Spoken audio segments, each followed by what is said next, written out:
Hello दोस्तों, स्वागत है आपका अपना YouTube channel Madan maths tutorial में। बहुत खुशी की बात है कि आज से हम लोग कुछ नया करने वाले हैं, है ना। जैसे कि आपको दिख रहा होगा, क्लास 10 के बच्चे के लिए खास करके वीडियो बनाया जा रहा है, क्लास 10 के बच्चे के लिए। तो सबसे पहले हम लोग करने क्या वाले हैं,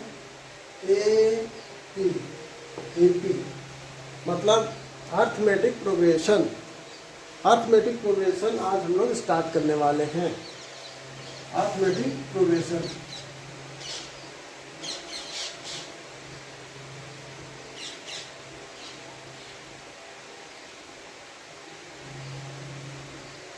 अर्थमेटिक प्रोग्रेशन यही चीज आज हम लोग स्टार्ट करने वाले हैं।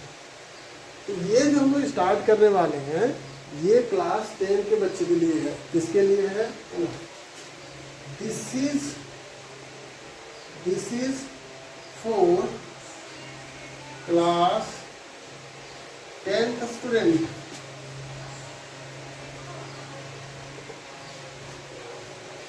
ये 10वां के छात्रों के लिए है जो जैक बोर्ड के स्टूडेंट हैं। फॉर जैक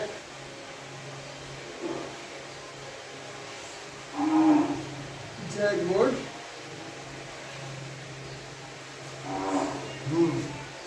जैक बोर्ड के लिए है, ठीक है। यही चीज आपको है। आप JCERT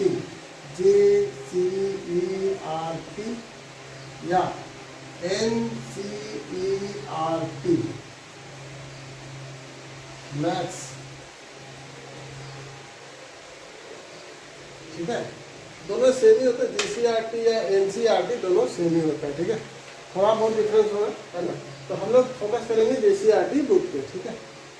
तो आज इसी का हम लोग सीरीज स्टार्ट कर रहे हैं। कुछ वीडियो हम बना ही देंगे। आप लोगों को करना क्या है कि सारे वीडियो को आराम से देखेंगे, ठीक है। आज हम लोग इसका पार्ट 1 डाल रहे हैं। पार्ट 1 सीरीज मतलब ये जो है AP का जो सीरीज है उसका आज हम लोग पार्ट 1 डालेंगे, यानी पार्ट 1, ठीक है। आप पार्ट वाइज पार्ट समझ में आ जाएगा, है ना, एकदम आराम से। तो हम लोग सारा क्वेश्चन तो बना नहीं सकेंगे इतना कम समय में, लेकिन हम लोग जितना इम्पोर्टेंट है बोर्ड एग्जाम के लिए सारा इम्पोर्टेंट क्वेश्चन का डिस्कशन करेंगे, ठीक है। तो ये सब कुछ बातें हैं जो बहुत ज़रूरी था शुरुआती दौर के लिए। अब हम लोग इसको पहले इरेज कर देते हैं, फिर आपको बताते हैं।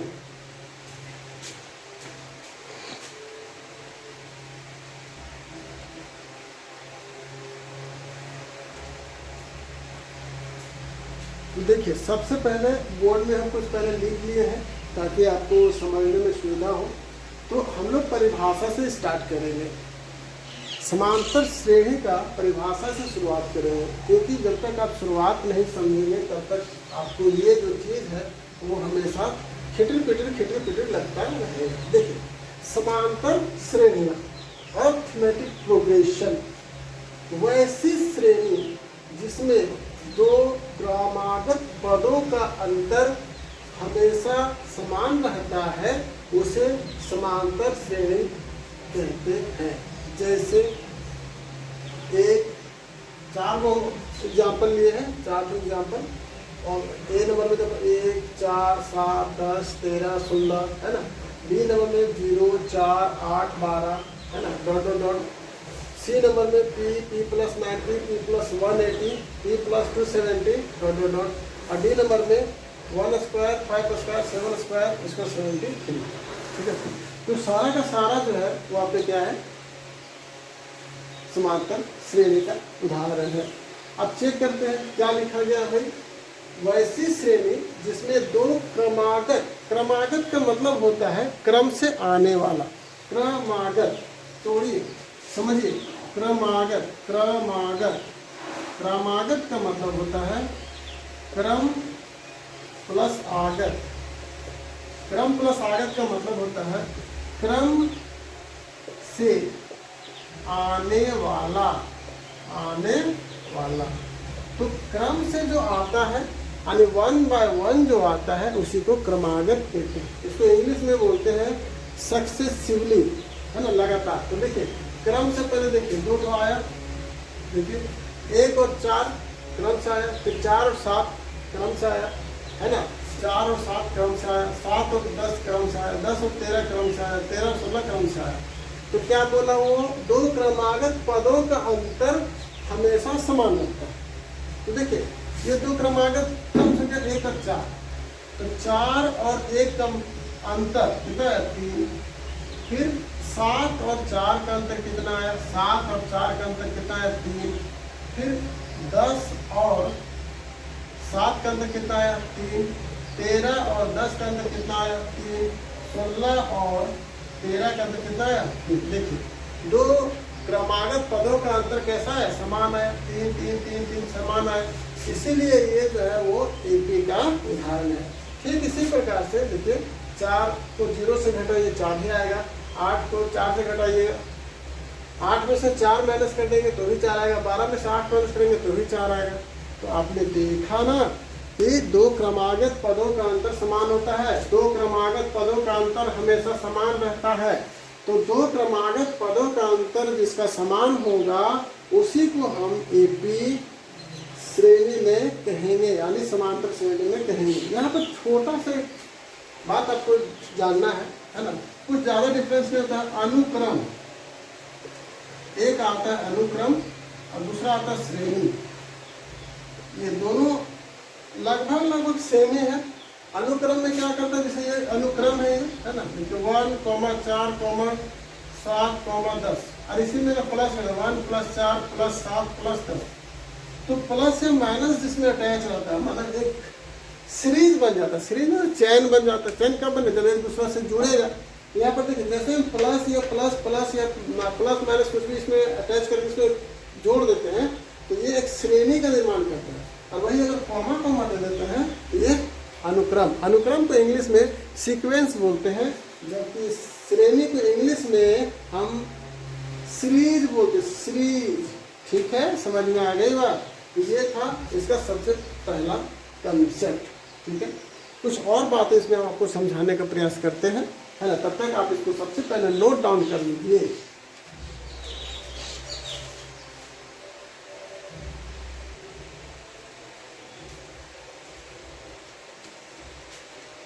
देखिए तो पहले हम लोग यहाँ पे आते हैं, किसी दी गई समांतर श्रेणी का व्यापक पद ज्ञात करना। व्यापक पद ज्ञात करना, फिर से हेडलाइन देखिए, किसी दी गई समांतर श्रेणी का व्यापक पद ज्ञात करना। ठीक है, ये हेडलाइन है। अब इस हेडलाइन के तहत हम लोग को सबसे पहले प्रमेय लिख दिए हैं। हालांकि ये फॉर्मूला है, एग्जाम में इसका फॉर्मूला का यूज होगा, प्रूफ का नहीं। इसका सिद्ध करना जरूरी नहीं है मेरे प्यारे बच्चों, इसको सिद्ध करना जरूरी नहीं है, लेकिन हम लोग शुरुआत ही थोड़ा सा मजबूती से करना चाहते हैं, इसीलिए आपको एकदम 1 by 1 कंसेप्ट के साथ जो हम आगे बढ़ेंगे। एपी सीरीज में कंसेप्ट पहले क्लियर किया जाएगा, उसके बाद धीरे धीरे आपको इसका सारा क्वेश्चंस भी समझा कर बताया जाएगा। ठीक है, तो प्रमेय 1, यदि किसी समांतर श्रेणी का प्रथम पद ए हो तथा सार्वअंतर डी हो तो इसका nवां पद Tn = a + n - 1 × d होगा। इसको आप ऐसे भी याद कर लीजिएगा। यदि किसी एपी का ए पता हो, डी पता हो, तो उसका nवां टर्म्स यानी nth टर्म्स जो है उसका फॉर्मूला यही होता है, Tn = a + n - 1 × d। यही इसका फॉर्मूला है, यही इसका फॉर्मूला है। देखिए तो इसी को हम लोग को याद कर लेना है। ये जो आपको दिखाई दे रहा है इसको याद कर लेना है। ये जो Tn है, Tn = a + n - 1 × d, यही इसका फॉर्मूला है। आपसे पूछा जाएगा कि प्रथम पद दिया हुआ हो, सार्वअंतर दिया हुआ हो तो उसका nवां पद कितना होगा। तो nवां पद का हमको जब फॉर्मूला पता रहेगा तभी ना हम बता पाएंगे कि वो कैसे निकलेगा। तो चलिए स्टार्ट करते हैं। तो सबसे पहले हम लोग उपपत्ति पे आते हैं, यानी इसका डायरेक्ट प्रूफ पे आते हैं। उपपत्ति का मतलब होता है प्रूफ, PROOF, प्रूफ, सिद्ध करना। तो सीधा हम लोग क्या करते हैं, दी गई समांतर श्रेणी है, जैसे कि ये जो है A, A plus D, A plus 2D, A plus 3D, A plus 4D, dot dot dot, यही है AP श्रेणी। अब इसका एनवा पद तो हमको पता नहीं है, हम तो 4 ही पद लिखे, 5 ही पद लिखे, इसका आगे नहीं होगा, तो एनवा पद कितना होगा। तो सबसे पहले देखिए इस समांतर श्रेणी में, ये जो समांतर श्रेणी दिया हुआ है A plus D, A plus 2D, A plus 3D, A plus 4D, इस समांतर श्रेणी में क्या प्रथम पद क्या है, प्रथम पद मेरा A है, तो प्रथम पद हम ये लिखे और इसको सजा दिए डी के भाषा में। कैसे सजा, आप ऐसे समझिए कि अगर ये A था, A प्लस 0 इंटू डी समझ सकते हैं। अब 0 कैसे आता है, एक में एक हटाएंगे तो 0 आएगा, इसीलिए यहाँ पर हम लोगों ने क्या लिखा, A plus 1 minus 1 into D. हमको पैटर्न पकड़ना होगा। फिर द्वितीय पद क्या होगा, T2 मेरा क्या है भाई, ये है A प्लस डी, पहले A प्लस डी लिखिए और इसको सेट कर दिए, यहाँ पे कर दिए 2 माइनस 1, क्योंकि इसके आगे में क्या है 1 है, इसके आगे 1 है, A प्लस 2 में से 1 हटाएंगे 1 आएगा, A plus 2 minus 1 into D. फिर इसका तीसरा पद T3 कितना होगा भाई, तो T3 हो गया A plus 2D, A plus 2D। इस 2 को क्या लिख सकते हैं, 3 माइनस 1 लिख सकते हैं, 2 को क्या लिख सकते हैं, 3 माइनस 1 लिख सकते हैं, तो ये हो गया A plus 3 minus 1 into D. फिर इसी तरह से चतुर्थ पद T4 क्या होगा, T4 मेरा क्या है, T4 A प्लस 3D है, A प्लस 3D मतलब A plus 4 minus 1 into D हो गया, है ना। तो इसी तरह से आए हम लोग एनओ पद क्या होना चाहिए, ध्यान से देखिए, यहाँ पर क्या है 1, यहाँ पर क्या है 2, यहाँ पर क्या है 3, यहाँ पर क्या है 4, फिर यहाँ पर क्या होगा n होगा, क्योंकि 1 2 3 4 ऐसे करते करते कहाँ तक जाएगा, n तक जाएगा, इसलिए ये जो होगा A plus n minus 1 into D होगा। अब इसको हम थोड़ा सा मिटा देते हैं, उसके बाद आपको हम करके दिखाते हैं, ठीक है। चलिए इसको मिटा दीजिए, इसको पहले मिटा देता है, एकदम फ्रेश से समझिए, फ्रेश से समझते हैं इसको, है ना, फ्रेश से इसको हटा देते हैं, पहले सबको हटाकर क्लियर हो गया। अब देखिए सबसे पहले मेरा पास AP क्या होता है, ध्यान से देखिए AP जनरली लिखा क्या जाता है, A plus D, A plus 2D, A plus 3D, A plus 4D, dot dot dot, है ना। आगे एनवा पर हमको पता नहीं, ठीक है, तो सबको हम लोग A और D की भाषा में लिखते हैं। देखिए यहाँ पे क्या होगा, यहाँ से देखिए ये हो गया A, ये क्या हो गया P1 ना, इसी को A1 नाम देते हैं, P1 हो गया A का मतलब A प्लस 0 इंटू डी, मतलब A प्लस 0 को क्या लिख सकते हैं 1 माइनस 1 इंटू डी। फिर मान लो T2 होगा, T2 मेरा कितना है, A प्लस डी है, तो A प्लस डी लिख देंगे, A प्लस डी है ना, A प्लस डी मतलब A plus 1 into D, A plus 1 कैसे आएगा, 2 में से 1 घटाएंगे तो 1 आएगा, 2D हो गया। फिर T3 क्या है, T3 मेरा क्या है, A प्लस 2D, तो यहाँ पर सीधे आ जाते हैं A प्लस 2 के जगह पे क्या लिखेंगे 3 माइनस 1 डी। देखिए याद रखिएगा, जहाँ 0 है वहाँ 1 माइनस 1 लिखेंगे, जहाँ 1 है वहाँ 2 माइनस 1 लिखिए, जहाँ 2 है वहाँ पे 3 माइनस 1 लिखिए, जहाँ 4 है वहाँ पे जहाँ पे 3 है वहाँ पे आपको 4 माइनस 1 लिखना है ना। तो यहाँ पे क्या 2 था तो 3 माइनस 1 लिख दिया। अच्छा T4 क्या है भाई, A प्लस 3 जहाँ 3 है तो 4 माइनस 1 होगा, A plus 4 minus 1 into d. ठीक इसी तरह से ये आगे बढ़ेगा। तो आप देखिए ध्यान से देखिए, शब्द ए है ना। देखिए अब आते हैं हम लोग टीएन मतलब क्या होगा, देखिए ध्यान से देखिए ए तो ये होगी A, plus plus plus plus plus plus तो ये प्लस, तो देखो 1 2 3 4 तो कहाँ तक जाएगा भाई, एन तक जाएगा। कहाँ तक जाएगा 1 1 2 3 4 डॉट डॉट डॉट एन तक जाएगा। तो 1 2 3 4 तो n minus minus minus minus minus, 1 1 1 1 1 तो ये हो गया 1 bracket close, D D D D D D तो ये हो गया डी।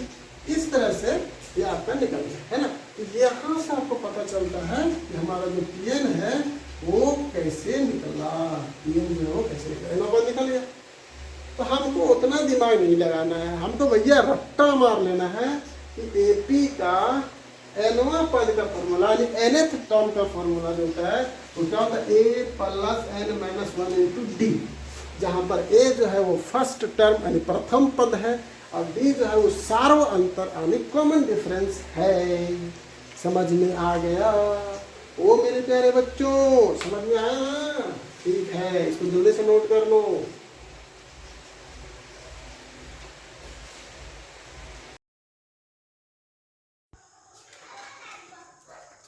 देखिए अभी तक समझाया कि कैसे एनवा पद निकाला जाता है। जब हमने एनवा पद निकाल लिए हैं तो अब हम कुछ उसका नोट लिख देते हैं जिसको आप याद कर लीजिएगा और वो जो वीडियो है वो एकदम कंप्लीट हो जाएगा। देखिए नोट, किसी समांतर श्रेणी का एनवा पद इसका व्यापक पद यानी जनरल टर्म कहलाता है। तो अगर आपसे कोई पूछेगा कि इसका जनरल टर्म क्या होता है तो उसका एनवा पद ही उसका जनरल टर्म होता है। ठीक है, तो व्यापक पद मतलब स्टैंडर्ड फॉर्म को ही बोलते हैं। तो व्यापक पद के लिए सूत्र क्या क्या होगा, तो एक सूत्र ये है, दूसरा सूत्र ये होगा। देखिए पहला, किसी समांतर श्रेणी का प्रथम पद अगर ए हो तथा सार्व अंतर उसका डी हो तो इसका एनवा पद का फॉर्मूला होगा t n equal to a plus n minus 1 into d. ठीक है, और अगर किसी समांतर श्रेणी को इस तरह से लिखा जाए A1, A2, A3 से लेकर AN तक, तब इसको हम लोग AN इसका एनवा पद को लिखते हैं। AN जो है वो होता है A1 plus n minus 1 into d. ठीक है, इसका यही दो फॉर्मूला होता है। ठीक है, एकदम इसको अच्छे से समझ लीजिए, आप लोग इसको अच्छे से नोट डाउन कर लीजिए। इसके बाद जो है एक दो क्वेश्चन हम आपको भी करके दिखाते हैं। तो चलिए क्वेश्चन एक ठो लेके हम हाजिर हुए हैं, है ना। एक साधारण सा क्वेश्चन लिए हैं, बहुत बड़ा बड़ा क्वेश्चन इस पर करवाएंगे, लेकिन अभी फिलहाल एक साधारण सा क्वेश्चन। तो क्या है क्वेश्चन, समांतर श्रेणी 3, 5, 7, 9, 11 का एक नंबर एनवा पद क्या होगा, दूसरा नंबर 18वां पद क्या होगा, ये ना पूछा है। समांतर श्रेणी 3, 5, 7, 9, 11 का एनवा पद नंबर 2 18वां पद ज्ञात कीजिए। ठीक है, इसको हल कैसे करेंगे, देखिए हल बहुत आसान है। तो दिया हुआ श्रेणी है ना, दिया हुआ, देखिए दिया हुआ समांतर श्रेणी, इसको अनुक्रम है जो दिया हुआ है, दिया हुआ समांतर श्रेणी है, समांतर श्रेणी है क्या, 3, 5, 7, 9, 11, ... ये अपरिमित एपी है, मतलब इनफाइनाइट टर्म है इसके पास। तो चलिए हमको ए से मतलब ए कितना है 3, बी कितना होगा, दोनों को घटा देंगे, आगे माइनस पीछे, यानी 5 में से 3 घटाइए, कितना आ गया 2। अब क्या चाहिए, एनवा पद चाहिए, एनवा पद। तो टी एन का फॉर्मूला क्या होता है, a plus n minus 1 into d. A कितना है 3 है, एन कितना है 10 तो एन ही रहेगा, और डी कितना है, डी है मेरा 2। इसको सॉल्व कर देते हैं, तो 3 प्लस 2n माइनस 2, 3 में से 2 गया बचा 1 प्लस कितना है 2n। अच्छा से लिख देंगे इसी को, तो ये हो जाएगा 2n प्लस 1। इसका पहला आंसर हो गया। दूसरा क्या बोला है, दूसरा बोला 18वां पद, T18 चाहिए, T18 कितना होगा, तो Tn में n का वैल्यू क्या करेंगे, हम 18 रख देंगे। तो T18 का फॉर्मूला क्या होता है, T18 का मतलब है a plus 18 minus 1 Guna D, तो a प्लस 17d। a का मान कितना है 3, 17, d का मान कितना है 2, तो 3 प्लस 17 दूनी 34, 34 में से 3 जोड़ दीजिएगा, ये हो जाएगा 37। इस तरह से इसका ये आंसर हो जाएगा। ठीक है, देखिए कितना आसान था, बहुत आसान था।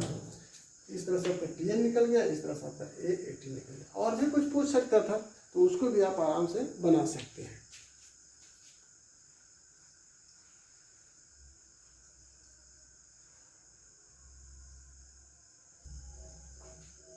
देखिए एक और क्वेश्चन कराते हैं, वो एक तो क्वेश्चन था, क्वेश्चन नंबर 2 थोड़ा सा अलग टाइप। किसी एपी का 17वां पद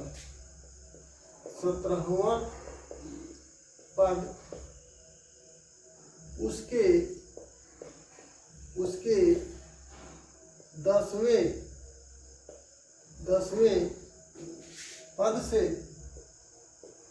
10वें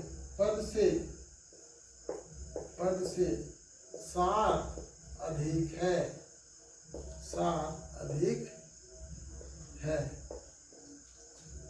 इसका सार्व अंतर ज्ञात कीजिए। इसका सार्व अंतर ज्ञात कीजिए। ठीक है, यही क्वेश्चन है ना, यही क्वेश्चन है।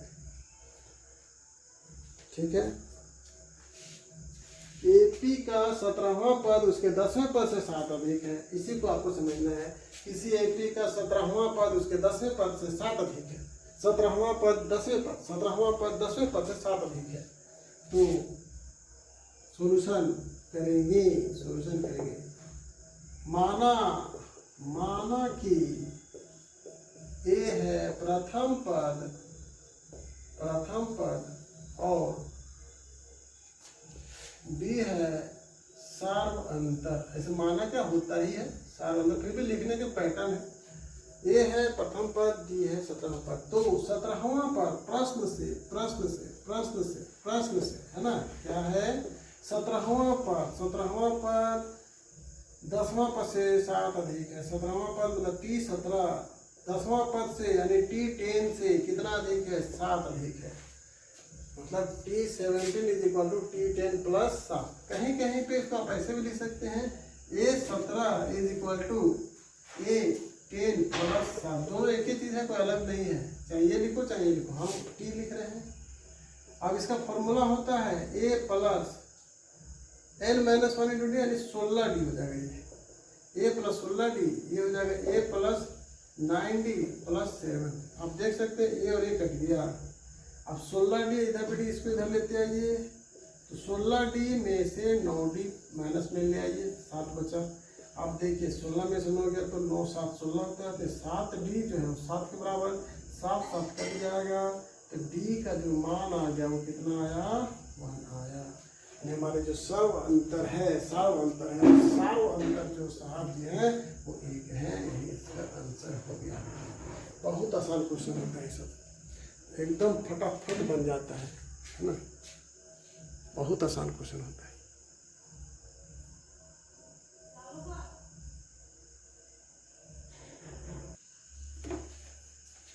एक और क्वेश्चन देते हैं, क्वेश्चन नंबर 3 है ना, क्वेश्चन नंबर 3 है समांतर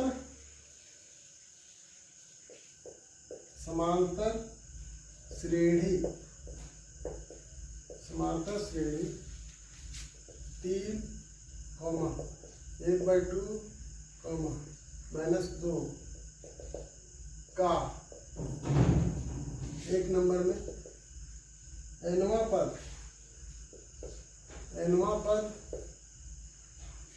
2 नंबर में 11वां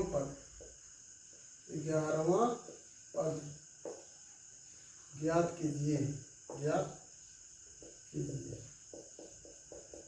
ठीक है, यही क्वेश्चन है, बहुत आसान है।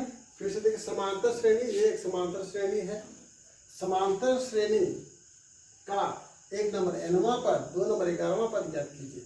तो चलिए हल में आते हैं भैया, हल में आते हैं मेरे प्यारे बच्चों, आ जाइए हल में। दिया हुआ एपी है, दिया हुआ एपी है, एकदम लिखिए इसको, दिया हुआ एपी है ना, इंग्लिश में लिखिए एपी। समांतर श्रेणी को इंग्लिश में एपी बोलते हैं, है ना। क्या है, दिया हुआ एपी 3 है, 1/2 है, फिर -2 है, डॉट डॉट डॉट।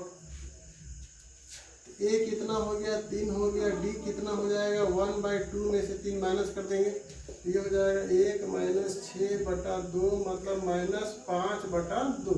ठीक है, हमको चाहिए nवां पद मतलब tn चाहिए भैया। a plus n-1 into D इसका फॉर्मूला हो गया, a का मान 3 n-1 और d का मान हो गया -5/2।